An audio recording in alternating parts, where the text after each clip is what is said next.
അക്കാദമിയുടെ ഓൺലൈൻ ക്ലാസ്സിലേക്ക് സ്വാഗതം. ഇന്ന് നമ്മൾ 9ാം ക്ലാസ്സിലെ സോഷ്യൽ സയൻസ് ഫസ്റ്റ് ചാപ്റ്ററാണ് ഡിസ്കസ് ചെയ്യുന്നത്. കഴിഞ്ഞ വർഷം നമ്മൾ പഠിച്ച സോഷ്യൽ സയൻസിൻ്റെ സ്ട്രക്ചറിൽ നിന്ന് ചെറിയ ചില വ്യത്യാസങ്ങൾ ഈ അധ്യയന വർഷം മുതൽ ഉണ്ടാകും. കഴിഞ്ഞ വർഷം നമ്മൾ 40 മാർക്കിനായിരുന്നു പരീക്ഷ എഴുതിയിരുന്നത്. ഈ വർഷം മുതൽ അത് 80 മാർക്കിൻ്റെ പരീക്ഷയായിരിക്കും ഉണ്ടാവുക. അതേപോലെ തന്നെ പരീക്ഷയുടെ ദൈർഘ്യത്തിലും വ്യത്യാസമുണ്ടായിരിക്കും. 1.5 മണിക്കൂർ അതിനു പകരം 2.5 മണിക്കൂറായിട്ട് നമ്മുടെ പരീക്ഷയുടെ ദൈർഘ്യം വർദ്ധിക്കുകയും ചെയ്യും. അപ്പോൾ അതിനനുസരിച്ച് നമുക്ക് പഠിക്കാനുള്ള കാര്യങ്ങളും കൂടുതൽ ഉണ്ടാകും. ഈ വർഷം മുതൽ 2 ഭാഗങ്ങളായിട്ടാണ് നമുക്ക് ടെക്സ്റ്റ് ബുക്കുകൾ ലഭിക്കുക.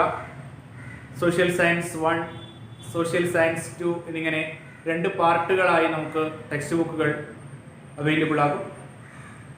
ഈ 2 ഭാഗത്തു നിന്നുമുള്ള പാഠഭാഗങ്ങൾ നമ്മുടെ പരീക്ഷയ്ക്ക് ചോദിക്കുകയും ചെയ്യും.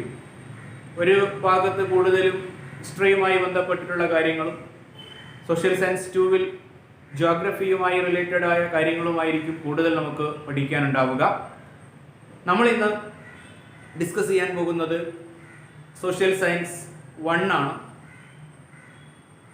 സോഷ്യൽ സയൻസ് 1 എന്ന് പറയുന്ന സമയത്ത് നമുക്ക് പഠിക്കാനുള്ള ആദ്യ പാഠഭാഗങ്ങൾ ഹിസ്റ്ററിയുമായി റിലേറ്റഡ് ആയ ചാപ്റ്ററുകളാണ്.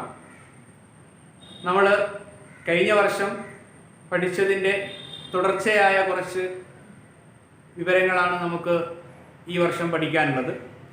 നമുക്ക് നേരിട്ട് നമ്മുടെ പാഠഭാഗത്തിലേക്ക് ചാപ്റ്ററിലേക്ക് പ്രവേശിക്കാം. ഫസ്റ്റ് ചാപ്റ്ററിൻ്റെ പേര് medieval world centres of power എന്നാണ് ബോർഡിൽ എഴുതിയിരിക്കുന്നത്. കാണാം, medieval world centres of power എന്നാണ് ഫസ്റ്റ് ചാപ്റ്ററിൻ്റെ പേര് വായിച്ച സമയത്തിന് നമുക്ക് ചില കാര്യങ്ങൾ മനസ്സിലാക്കാൻ സാധിക്കും. മെഡീവൽ വേൾഡ് എന്താണ്? മെഡീവൽ വേൾഡ് എന്ന് നമ്മൾ കേട്ടിട്ടുണ്ട്. സെന്റേഴ്സ് ഓഫ് പവർ, മധ്യകാല ലോകം, അധികാര കേന്ദ്രങ്ങൾ എന്നാണ് ഇതിൻ്റെ മലയാളം. മധ്യകാല ലോകം, അധികാര കേന്ദ്രങ്ങൾ, medieval world centres of power. ഇപ്പൊ ചില കൂട്ടുകാർക്ക് എന്താണ് മെഡീവൽ വേൾഡ് എന്ന ഒരു സംശയമൊക്കെ ഉണ്ടാകും. നമ്മൾ ചെറിയ ക്ലാസ്സിൽ മെഡീവൽ വേൾഡിനെ പറ്റി പഠിച്ചിട്ടുണ്ട്. എന്നാലും നമുക്ക് ഒന്നുകൂടി വിശദമായി തന്നെ പഠിക്കാം. നമ്മുടെ ഹിസ്റ്ററിയെ 3 പീരീഡായിട്ട് നമ്മൾ ഡിവൈഡ് ചെയ്തിട്ടുണ്ട്. റോമൻ എംപയറുമായി ബന്ധപ്പെട്ട്, റോമൻ സാമ്രാജ്യവുമായി ബന്ധപ്പെട്ട് 3 ഘട്ടങ്ങളായി നമ്മൾ ഹിസ്റ്ററിയെ ഡിവൈഡ് ചെയ്തിട്ടുണ്ട്. ഇതിൽ ആദ്യത്തെ കാലഘട്ടം എന്നറിയപ്പെടുന്നത് ആൻഷ്യൻ പീരീഡാണ്. രണ്ടാമത്തേത് മിഡീവൽ പീരീഡാണ് ആൻഡ് മോഡേൺ പീരീഡ്. ഇങ്ങനെ 3 ഘട്ടങ്ങളായി നമുക്ക് നമ്മുടെ ഹിസ്റ്ററിയെ ഡിവൈഡ് ചെയ്തിരിക്കുന്നത് കാണാം. ഇതിൽ ആൻഷ്യൻ പീരീഡ് എന്ന് പറയുന്നത് മനുഷ്യൻ്റെ ഉൽപ്പത്തി മുതൽ, starting from the origin of human being, അവിടെ നിന്ന് ആരംഭിച്ച് CE 476 വരെയുള്ള കാലഘട്ടമാണ് ആൻഷ്യൻ പീരീഡ് എന്ന് പറയുന്നത്. Starting from the origin of human being till CE 476, CE 476 വരെയുള്ള കാലഘട്ടത്തെയാണ് നമ്മൾ ആൻഷ്യൻ പീരീഡ് എന്ന് പറയുന്നത്. അതിനുശേഷമുള്ള കാലഘട്ടം CE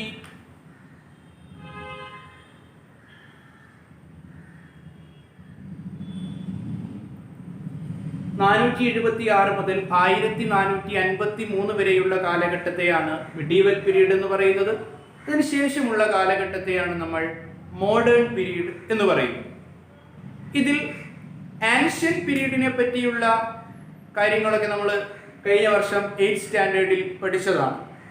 ഈ വർഷം നമ്മൾ മെഡീവൽ പീരീഡുമായി ബന്ധപ്പെട്ട കാര്യങ്ങളാണ് നമ്മൾ പഠിക്കാൻ വേണ്ടി പോകുന്നത്. അപ്പോൾ എന്താണ് മെഡീവൽ പീരീഡ് എന്ന് നമ്മൾ ആദ്യം മനസ്സിലാക്കണം. അപ്പോൾ നമ്മുടെ ആദ്യത്തെ ക്വസ്റ്റ്യനും അത് തന്നെയാണ്. Which period in history known as medieval period?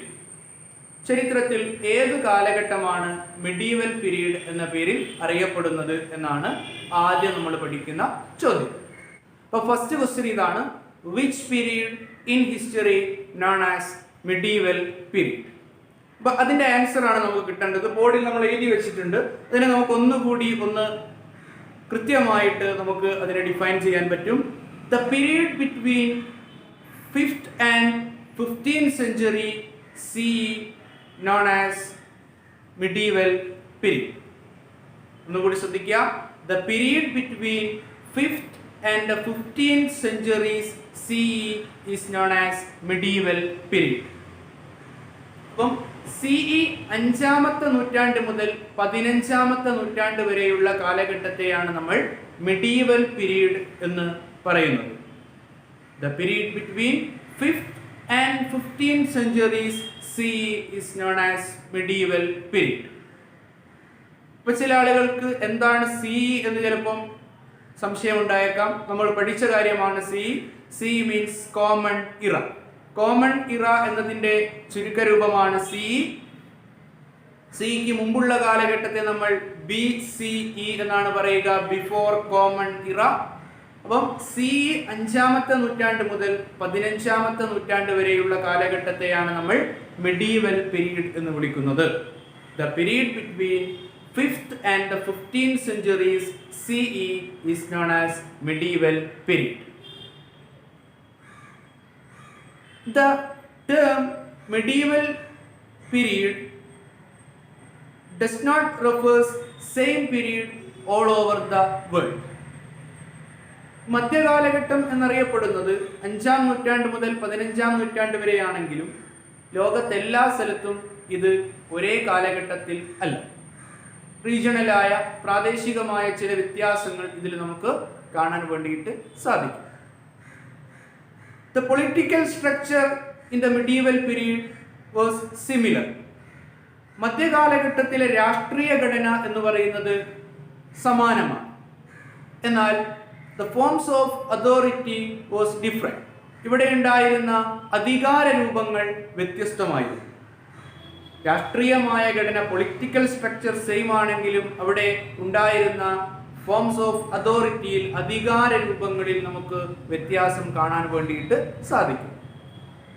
ഈ ഒരു ചാപ്റ്ററിൽ നമ്മൾ ആദ്യം ഡിസ്കസ് ചെയ്യുന്നത് ലോകത്തിൻ്റെ വിവിധ ഭാഗങ്ങളിൽ, വിവിധ കോണ്ടിനെന്റുകളിൽ മെഡീവൽ പീരീഡിൽ ഉണ്ടായിരുന്ന ഡിഫറെൻറ്റ് ഫോംസ് ഓഫ് അതോറിറ്റിയെ പറ്റിയാണ്. വിവിധ തരത്തിലുള്ള അധികാര രൂപങ്ങളെ പറ്റിയാണ് നമ്മൾ ഈ ഒരു ചാപ്റ്ററിൽ ഡിസ്കസ് ചെയ്യുന്നത്. അപ്പോൾ നമ്മൾ പറഞ്ഞ കാര്യങ്ങൾ ഒന്നുകൂടി പറയാം. നമ്മൾ പഠിക്കുന്നത് ഫസ്റ്റ് ചാപ്റ്ററിൻ്റെ പേര് medieval world centres of power എന്ന് പറയുന്ന ചാപ്റ്ററാണ്. മധ്യകാല ലോകം, അധികാര കേന്ദ്രങ്ങൾ. അപ്പോൾ മെഡീവൽ പീരീഡിനെ പറ്റിയുള്ള പഠനമാണ്. അപ്പം എന്താണ് മെഡീവൽ പീരീഡ് എന്ന് നമ്മൾ പഠിച്ചു. Which period in history known as medieval period എന്ന ക്വസ്റ്റ്യൻ ഉണ്ടാവും. അതിന് ആൻസർ നമ്മൾ പഠിച്ചു. The period between 5th and 15th centuries CE is known as medieval period. അപ്പോൾ മെഡീവൽ പീരീഡിലെ വിവിധ തരത്തിലുള്ള അധികാര രൂപങ്ങളെ പറ്റി, നമ്മൾ അതോറിറ്റിയെ പറ്റി നമ്മൾ ഈ ചാപ്റ്ററിൽ ഡിസ്കസ് ചെയ്യും. നമുക്ക് ആദ്യം പഠിക്കാനുള്ളത് റോമൻ എംപയറുമായി ബന്ധപ്പെട്ട ചില കാര്യങ്ങളാണ്. നമ്മൾ ആദ്യം ഡിസ്കസ് ചെയ്യാൻ പോകുന്നത് ഈസ്റ്റേൺ റോമൻ എംപയറിനെ പറ്റിയാണ്. Eastern Roman empire. Roman empire എന്ന് പറയുന്നതിനെ പറ്റി നമ്മളെല്ലാവരും കേട്ടിട്ടുണ്ടാകും. റോമ സാമ്രാജ്യം എന്നറിയപ്പെടുന്നത്. Roman empire was the largest ancient empire. പുരാതന കാലം മുതൽ തന്നെ, ആൻഷ്യൻ പീരീഡ് മുതൽ തന്നെ ലോകത്തിലെ ഏറ്റവും വലിയ സാമ്രാജ്യമായിരുന്നു റോമൻ എംപയർ എന്നറിയപ്പെടുന്നത്. ഈ റോമൻ എംപയറുമായി ബന്ധപ്പെട്ട ചില അറിവുകളാണ് നമ്മൾ ഇവിടെ ഡിസ്കസ് ചെയ്യാൻ വേണ്ടി പോകുന്നത്. അപ്പം ഒരു ക്വസ്റ്റ്യൻ ഉണ്ട് അവിടെ. ആ ക്വസ്റ്റ്യൻ ഒന്ന് നമുക്ക് ശ്രദ്ധിക്കാം. Name the largest empire in the ancient period. പുരാതന കാലഘട്ടത്തിലെ ഏറ്റവും പ്രധാനപ്പെട്ട എംപയർ ഏതാണ് എന്നാണ് അതിന്റെ ആൻസർ. എന്താണ്? റോമൻ എംപയർ ആണ് അതിന്റെ ഉത്തരം. പുരാതന കാലഘട്ടത്തിലെ ഏറ്റവും പ്രശസ്തമായ എംപയർ എന്നറിയപ്പെടുന്നത് റോമൻ എംപയർ ആണ്. ഈ റോമൻ എംപയറിനെ 4th സെഞ്ചുറി സി, 4ാമത്തെ നൂറ്റാണ്ടിൽ ഡയോക്ലിഷ്യൻ എന്നറിയപ്പെടുന്ന റോമൻ എംപറർ രണ്ടായി ഡിവൈഡ് ചെയ്തു. ഫോർ അഡ്മിനിസ്ട്രേറ്റീവ് കൺവീനിയൻസ്, ഭരണപരമായ സൗകര്യത്തിനു വേണ്ടി റോമൻ എംപറർ ആയിരുന്ന ഡയോക്ലിഷ്യൻ സി 4th സെഞ്ചുറിയിൽ റോമൻ എംപയറിനെ രണ്ടായി ഡിവൈഡ് ചെയ്തു. അതിൽ ആദ്യത്തേത് വെസ്റ്റേൺ റോമൻ എംപയർ എന്നറിയപ്പെടുന്നതാണ്.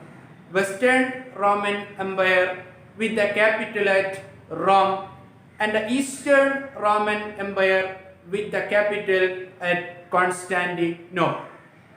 ഇങ്ങനെ രണ്ട് റോമായി C 4th century Roman empire മാറി. ആൻഷ്യൻ പീരീഡ് മുതൽ ഉള്ള ഒരു വലിയ സാമ്രാജ്യമാണ്, എംപയറാണ് Roman empire. For administrative convenience, ഭരണപരമായ സൗകര്യത്തിനു വേണ്ടി ഡയോക്ലിഷ്യൻ എന്നറിയപ്പെടുന്ന റോമൻ എംപറർ ഇതിനെന്ത് ചെയ്തു? ഡിവൈഡ് ചെയ്തു. അങ്ങനെ രണ്ട് റോമുകൾ ഉണ്ടായി. ആദ്യത്തേത് വെസ്റ്റേൺ റോമൻ എംപയർ എന്നറിയപ്പെടും, പാശ്ചാത്യ റോമ സാമ്രാജ്യം. ഇതിന്റെ ക്യാപിറ്റൽ എന്ന് പറയപ്പെടുന്നത് റോം തന്നെയായിരുന്നു. മറ്റൊന്ന് ഈസ്റ്റേൺ റോമൻ എംപയർ, പൗരസ്ത്യ റോമ സാമ്രാജ്യം എന്ന് പറയും. അതിന്റെ ക്യാപിറ്റൽ വരുന്നത് കോൺസ്റ്റാന്റിനോപ്പിളുമായി. ആ ഈസ്റ്റേൺ റോമൻ എംപയറിനെ പറ്റിയാണ് നമ്മൾ ഈ ചാപ്റ്ററിൽ ആദ്യം ഡിസ്കസ് ചെയ്യുന്നത്. അപ്പൊ ഈസ്റ്റേൺ റോമൻ എംപയറിന്റെ ക്യാപിറ്റൽ ഏതാണ്? Constantinople. Constantinople earlier known as Byzantium.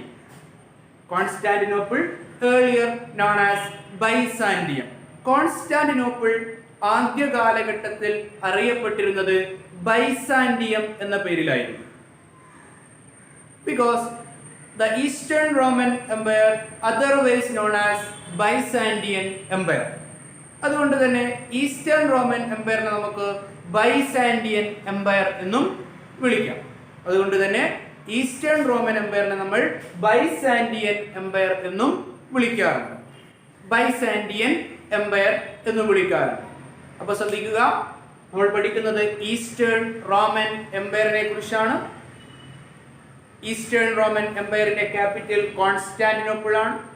Constantinople earlier known as Byzantium because the Eastern Roman Empire otherwise known as Byzantine Empire.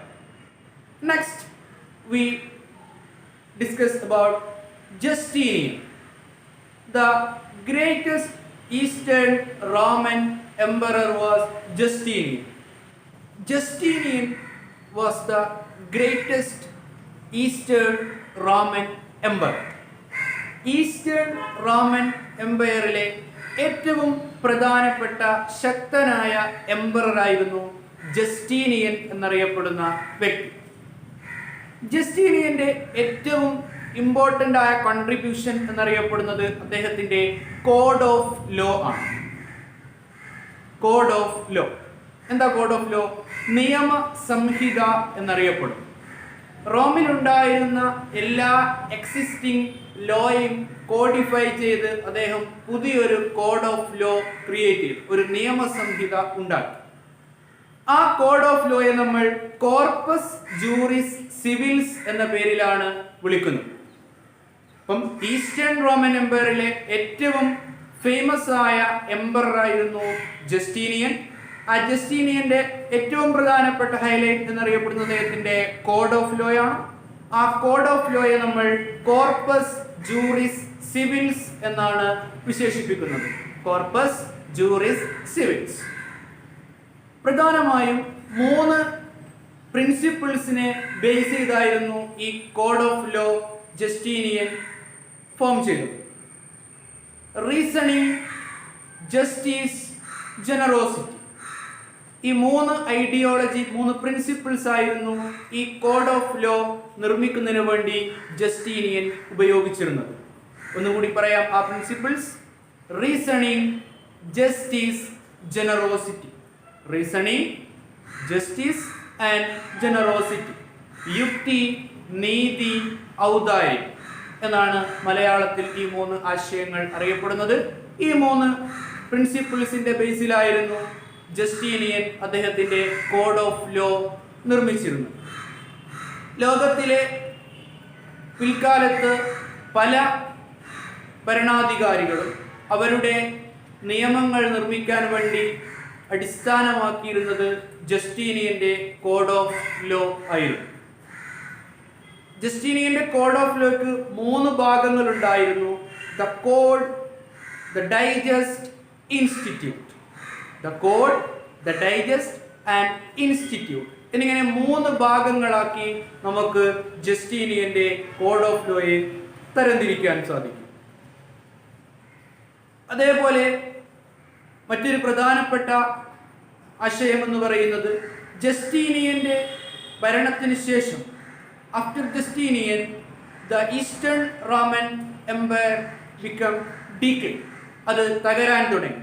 In 15th century, the Eastern Roman Empire began to decline after Justinian.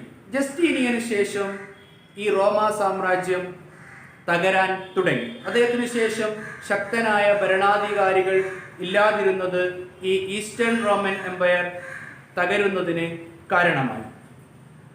അതേപോലെ തന്നെ eastern Roman എംപയറിന്റെ ഡീക്ലൈന്റെ മറ്റൊരു പ്രധാനപ്പെട്ട reason ആയിരുന്നു 15th century, കൃത്യമായി പറഞ്ഞാൽ 1453 തുർക്കികൾ Constantinople എന്നറിയപ്പെടുന്ന eastern Roman എംപയറിന്റെ capital പിടിച്ചെടുത്തു. അതേ തുടർന്ന് ഈസ്റ്റേൺ റോമൻ എംപയർ എന്ന് പറയുന്ന സംവിധാനം ഇല്ലാതാവുകയും ചെയ്തു. ഈ ഒരു കാലഘട്ടം വരെയാണ് നമ്മൾ നേരത്തെ പറഞ്ഞ മിഡീവൽ പീരീഡ് എന്ന പേരിൽ നമ്മൾ വിശേഷിപ്പിക്കുന്നത്. ഈ ഒരു ക്ലാസ്സിൽ നമ്മൾ പഠിച്ച പ്രധാനപ്പെട്ട പോയിന്റുകൾ എന്നറിയപ്പെടുന്നത് മിഡീവൽ പീരീഡുമായി ബന്ധപ്പെട്ട പോയിന്റുകളാണ്. Which period in history known as medieval period? അതാണ് നമ്മൾ ആദ്യം പരിചയപ്പെട്ട ക്വസ്റ്റ്യൻ. അതിൻ്റെ ആൻസർ നമ്മൾ പഠിച്ചു. The period between 5th and the 15th century CE is known as medieval period. 5ാമത്തെയും 15ാമത്തെയും നൂറ്റാണ്ടുകൾക്കിടയിലുള്ള കാലഘട്ടത്തെയാണ് നമ്മൾ മിഡീവൽ പീരീഡ് എന്നറിയപ്പെടുന്നത്. ആ മിഡീവൽ പീരീഡിൽ ലോകത്തിന്റെ വിവിധ ഭാഗങ്ങളിൽ ഉണ്ടായിരുന്ന സെന്റേഴ്സ് ഓഫ് പവർ, അധികാര കേന്ദ്രങ്ങളെ പറ്റിയാണ് പഠിച്ചത്. അതിൽ ഈസ്റ്റേൺ റോമൻ എംപയറുമായി ബന്ധപ്പെട്ട ചില കാര്യങ്ങളാണ് നമ്മൾ മനസ്സിലാക്കിയത്. ആൻഷ്യൻ പീരീഡ് മുതൽ തന്നെ ലോകത്ത് ഏറ്റവും പ്രധാനപ്പെട്ട എംപയർ ആയിരുന്നു റോമൻ എംപയർ. റോമൻ എംപയറിനെ 2ആയി ഡിവൈഡ് ചെയ്ത എംപയറുടെ പേര് നമ്മൾ ഓർത്തു വെക്കുക, ഡയോക്ലിഷ്യൻ. ഏത് സെഞ്ചുറിയിലാണെന്ന് ഓർത്തു വെക്കുക, CE 4th സെഞ്ചുറി. അതേപോലെ 2 റോമുകളുടെ ക്യാപിറ്റൽ പഠിച്ചു വെക്കുക. ഈസ്റ്റേൺ റോമൻ എംപയറിന്റെ ക്യാപിറ്റൽ കോൺസ്റ്റാന്റിനോപ്പിൾ ആണ്. വെസ്റ്റേൺ റോമൻ എംപയറിന്റെ ക്യാപിറ്റൽ റോം തന്നെയാണ്. ഇത്രയും കാര്യങ്ങളാണ് നമ്മൾ പഠിച്ചത്. അതേപോലെ ഈസ്റ്റേൺ റോമൻ എംപയറിലെ ഏറ്റവും പ്രധാനപ്പെട്ട എംപറർ, അദ്ദേഹത്തിന്റെ പേര് ജസ്റ്റീനിയൻ എന്നാണ്. ജസ്റ്റീനിയന്റെ ഏറ്റവും പ്രധാനപ്പെട്ട കോൺട്രിബ്യൂഷൻ അദ്ദേഹത്തിന്റെ കോഡ് ഓഫ് ലോ ആണ്. കോഡ് ഓഫ് ലോ എന്ന് പറഞ്ഞാൽ നിയമസംഹിത. ആ കോഡ് ഓഫ് ലോയെ നമ്മൾ കോർപ്പസ് ജൂറിസ് സിവിൽസ് എന്ന പേരിലാണ് വിശേഷിപ്പിക്കുന്നത്. ഇത്രയും കാര്യങ്ങളാണ് ഈ ഒരു ക്ലാസ്സിൽ നമ്മൾ ചർച്ച ചെയ്തത്. എല്ലാവർക്കും മനസ്സിലായിട്ടുണ്ടാകുമെന്ന് വിശ്വസിക്കുന്നു. എല്ലാവരും ടെക്സ്റ്റ് ബുക്ക് നല്ലപോലെ വായിക്കും.